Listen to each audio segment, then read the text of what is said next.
They called it research, hid it behind lab coats and clipboards, filed under progress, stamped with authority and urgency, while human minds were reduced to variables, broken down into stress responses, memory fractures, obedience thresholds, all in the name of understanding control without fingerprints. MK Ultra was a madness, it was method, a cold experiment in rewriting perception, where consent was an obstacle, not a requirement, and suffering was acceptable as long as the data looked clean on paper. They drug minds already fragile, flooded consciousness with chemicals designed to dissolve identity, then ask polite questions while reality peeled apart, watching how language collapsed, how trust evaporated, how the self could be disassembled and rearranged like faulty machinery.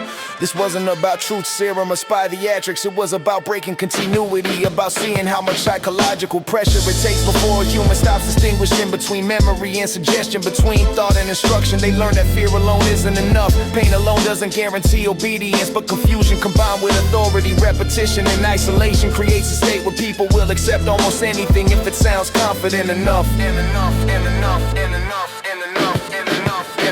MK Ultra proved the mind is not a fortress, it's a process.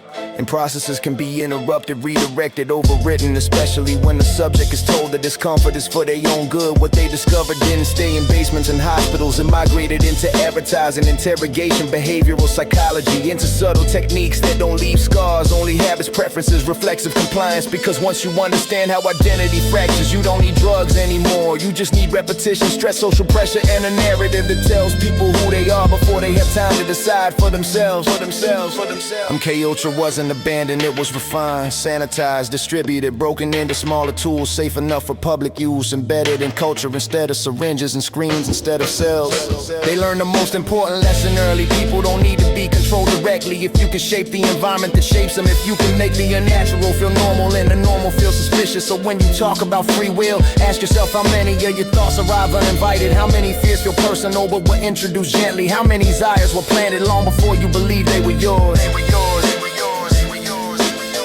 MK Ultra showed that the mind remembers pain, but it obeys authority faster than it heals. And that trauma doesn't just damage people, it makes them predictable. This wasn't rogue science, it was institutional curiosity, unchecked by ethics. Proof that intelligence agencies don't need monsters, just fun and secrecy and justification. And the darkest part isn't what they did, it's what they learned. Because knowledge like that doesn't disappear, it gets archived, classified, repurposed, waiting for the next generation to call it innovation. MK Ultra in and then it went quiet, and silence has always been its most effective delivery system.